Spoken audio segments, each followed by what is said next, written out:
Salut les amis, j'espère que vous allez tous très bien. On se retrouve aujourd'hui pour faire le bilan de cet Euro 2024 qui a été extraordinaire. Vraiment, je pense que ça a été une très belle compétition avec de beaux buts, du jeu, de l'intensité et de belles surprises. Je commencerai d'abord par les statistiques les plus importantes de ce tournoi et je terminerai bien sûr par mes tops et mes flops personnels, que ce soit en termes de joueurs et d'équipes. Si vous avez vos tops et vos flops, n'hésitez pas à me les écrire en commentaire. Donc pour les statistiques en ce qui concerne les meilleurs buteurs de ce tournoi, vraiment je pense qu'on ne peut pas faire plus précis que ce classement-là, étant donné qu'il n'y a eu que 3 buts personnels pour chacun des joueurs. Mais de mon point de vue, si je devais faire un top 3 des meilleurs buts ou des buts les plus importants, voire au moins, du moins, pardon, ceux qui ont contribué à une conséquence majeure, je mettrais bien sûr Dani Olmo, qui en plus d'être l'un des meilleurs joueurs de ce tournoi, a vraiment contribué à la victoire de son équipe, surtout en finale contre l'Angleterre hier soir, avec ce sauvetage sur sa ligne, très clairement, où il a sauvé un ballon qui partait droit au but. En deuxième position, je mets Georges Mikotadze, qui, malgré l'élimination de la Géorgie face à l'Espagne, justement, est élu co-meilleur buteur de cet Euro. Et je mettrai en troisième position Harry Kane, qui, euh, qui a contribué, pardon, à la qualification de l'Angleterre pour les quarts de finale face à la Slovaquie en huitième de finale en prolongation, où c'est lui qui marque le deuxième but qualificatif pour l'Angleterre. Alors attention, ce n'est que mon point de vue. Si vous avez le vôtre, n'hésitez pas à le donner en commentaire. En ce qui concerne les passes décisives, Lamine Yamal remporte ce tournoi avec 4 passes décisives au compteur, plus un but absolument sublime face à l'équipe de France. Avec ses stats, un but plus 4 passes décisives, ça lui permet de gagner le trophée du meilleur jeune joueur du tournoi, en même temps que son coéquipier Rodri, le joueur de Manchester City, qui gagne le trophée du meilleur joueur de cet Euro. Et il n'y a qu'à leur dire bravo. Bravo parce que très sincèrement, c'est mérité. C'est mérité. Voilà. Il n'y a pas d'autre mot. Ils ont été absolument incroyables durant toute cette compétition. Et bravo à eux, ils l'ont mérité. Voilà. Un autre joueur qui m'a aussi impressionné, c'est Fabian Ruiz. Fabian Ruiz qui, très sincèrement, depuis le début de cet euro, a été absolument incroyable. Vraiment, je pense que ça a été un des meilleurs milieux de terrain de ce tournoi. Et puis surtout, cela contraste avec ses performances au PSG. Alors même si il a eu quelques bonnes performances en club, mais très sincèrement, avec cette performance-là, avec l'Espagne dans cet euro, je pense que vraiment, il mérite d'être dans l'équipe type de cet euro. Et vraiment, il y a pas d'autre mot à dire. Ça contraste vraiment avec ses performances au PSG, la majorité, même s'il a été bon quelques matchs. Alors on pourrait sortir l'argument de oui, mais le club et la sélection, ce n'est pas la même chose. Je suis d'accord. Mais quoi qu'il en soit, il semble plus épanoui avec le système de Luis de la Fuente qu'avec le système de Luis Enrique, même s'il a été bon quelques matchs. Alors, on va passer bien sûr à mon top et mes flops. Enfin, mes tops et mes flops, pardon, excusez-moi.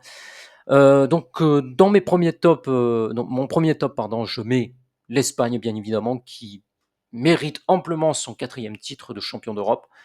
Vraiment, ça a été l'équipe la plus régulière. Et dans cette équipe espagnole, je mets deux tops en particulier. C'est Nico Williams et Lamine Yamal. Vraiment, ça a été les deux seuls joueurs qui ont été absolument sublimes dans cet euro. Vraiment, ils ont été incroyables. Voilà. En deuxième top, je mets la Turquie. La Turquie, pourquoi? Parce que ça a été une équipe assez séduisante dans cet euro. Et puis surtout, ils devaient se rattraper après un euro catastrophique lors de l'euro 2021, où ils ont terminé dernier de leur groupe. Oui, ils ont terminé dernier de leur groupe. Euh, Très clairement, ils ont réussi à passer le cap de cette phase de groupe. Ils sont allés jusqu'en quart de finale, perdu malheureusement contre les Pays-Bas. Et puis surtout, la Turquie, pourquoi? Parce que je pense qu'on peut mettre Arda Güler, le but d'Arda Güler, dans la catégorie des plus beaux buts de cet Euro. Alors, il fait concurrence avec celui de Lamine Yamal, mais même si ce sont à peu près les deux mêmes buts, c'est-à-dire une frappe enroulée qui termine dans la lucarne, mais celui de Lamine Yamal est un peu plus compliqué à mettre, tout simplement parce qu'il touche le poteau avant de rentrer dans le but, alors que celui d'Arda Güler, c'est frappe directe, vraiment une frappe absolument sublime. Franchement, je ne sais pas lequel de but je vais mettre. Lequel de but je vais élire, enfin, lequel de but je vais mettre dans mes tops du top. Alors certains diront Lamine Yamal, oui, parce que c'est un but poteau rentrant, mais surtout que c'est un but qui permet à l'Espagne de gagner en confiance contre l'équipe de France. Et ce que je rajoute aussi, c'est que le but d'Arda Güler, il intervient dans un match extraordinaire contre la Géorgie, qui s'est soldé par une victoire des Turcs 3 buts à 1. Donc franchement, il y a vraiment concurrence. Il y a vraiment concurrence, même si Arda Güler, pour moi, est le but de cet Euro.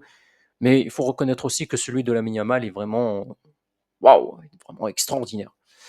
Et mon troisième top pour moi, c'est les Pays-Bas. Les Pays-Bas qui m'ont paru un peu fébriles lors des premiers matchs, mais qui s'est rapidement lancé dans leur Euro. Mais vraiment, vraiment, voilà. Si vous avez vos tops, n'hésitez pas à me les écrire dans les commentaires, comme je vous l'ai dit. Et concernant les Pays-Bas, ils sont restés sur la lignée de ce qu'ils font depuis que Ronald Koeman est revenu en sélection après le départ de Louis van Gaal. Euh, Ils sont restés sur la lignée, mais il faut reconnaître une chose, c'est que Ronald Koeman n'avait pas les mêmes joueurs qu'il avait avant qu'il ne quitte la sélection. Mais là qu'il est revenu, il a les joueurs que Louis van Gaal a pris lors de la Coupe du Monde de 2022, oui. Donc voilà, il n'y a pas d'autre chose, il y a pas d'autre chose à dire sur mes tops. Ensuite, concernant mes flops, il y en a un en particulier, l'équipe de France, en tout premier. Pourquoi? Parce que j'attendais beaucoup de cette équipe, étant donné les joueurs qu'ils avaient et le potentiel offensif qu'ils ont, surtout défensif, avec William Saliba et Dayot Upamecano. Mais j'ai été déçu. J'ai été déçu pourquoi? Parce que, en particulier par deux joueurs, c'est Antoine Griezmann et Kylian Mbappé. Surtout Mbappé, parce que il était attendu dans cet Euro. Vraiment, il était plus qu'attendu. Franchement, tous les articles de presse, on ne parlait que de lui, on ne parlait que de Kylian Mbappé. Euh, il a été plus que décevant. Vraiment, il a été plus que décevant. Et c'est le deuxième Euro consécutif où il n'est pas au niveau. Vraiment, il a été absolument fantomatique. Euh, et Antoine Griezmann, qui pour moi est l'un des meilleurs joueurs de cette équipe de France, mais qui là n'a pas du tout semblé à son meilleur niveau. Et puis surtout, j'ai envie de dire qu'il a été ballotté sur le banc en tant que titulaire. Ensuite, ensuite, il a été remis sur le banc. Ensuite, il a été remis en poste de titulaire. Vraiment, ça a été très difficile pour lui. Donc voilà, déçu par l'équipe de France et par le niveau de jeu affligeant qu'ils nous ont affiché depuis le début de cet Euro. Je pensais sincèrement qu'après les matchs de poule, ils pouvaient hausser leur niveau parce qu'ils avaient les joueurs pour, mais au final, rien du tout. En deuxième flop, même si je pourrais mettre un demi-flop sur ça, enfin sur cette équipe, c'est l'Angleterre. L'Angleterre qui, pour moi, n'a pas produit un jeu flamboyant, loin de là, mais qui quand même allait en finale. Je me demande encore comment ils ont fait, comment ils ont fait pour atteindre ce stade de la finale. Excusez-moi. Euh, Malgré le niveau de jeu affligeant qu'ils nous ont affiché, je rappelle quand même qu'ils ont attendu d'être menés au score pour se mettre à jouer au ballon, pour se mettre à hausser un peu leur niveau. Vraiment, ils attendaient que ça. Ils attendaient que ça. J'ai halluciné, vraiment. J'ai halluciné. Mais force est de constater que cette méthode a été plus ou moins efficace parce qu'ils ont atteint la finale qu'ils ont perdu. Encore une finale perdue. C'est la deuxième finale consécutive qu'ils perdent après celle perdue face à l'Italie à l'Euro 2021. Et justement, mon troisième flop, c'est l'Italie. L'Italie, pourquoi? Parce que ils ont bien commencé cet Euro avec cette victoire face à l'Albanie, mais on va être très honnête, le niveau de jeu n'était pas si flamboyant que ça. Alors même si ils faisaient avec les moyens du bord, mais vraiment, sur cette phase à élimination directe, j'ai été déçu par l'Italie, vraiment. Vraiment, voilà pourquoi, voilà mon top, enfin voilà mes flops, mais en particulier l'Italie a été pour moi, la déception, enfin l'une des déceptions. Je la mets en deuxième bien sûr, heu, je la mets deuxième, la deuxième équipe la plus décevante, mais très clairement je pense que ça a été une équipe qui a bien commencé son tournoi et qui au final, s'est fait battre par l'Autriche si je me rappelle bien, hem, donc ou la Suisse, je crois non, je crois que c'est la Suisse qui a battu l'Italie. Donc voilà, je pense que ils avaient les moyens d'aller loin dans cette compétition, mais malheureusement ils se sont heurtés à une équipe suisse qui a été très, très entreprenante.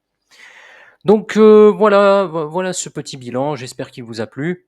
Si c'est le cas, n'oubliez pas de liker, de partager, de commenter et de vous abonner, en n'oubliant pas bien sûr d'activer la cloche des notifications pour ne pas rater les vidéos. Sur ce, je vous laisse, je ferai peut-être une vidéo sur l'Espagne, donc parce que franchement, ils sont passés par des moments difficiles avant que Luis de la Fuente arrive en 2022 et qu'il fasse un grand ménage total. Donc voilà, sur ce, je vous laisse. Salut à tous!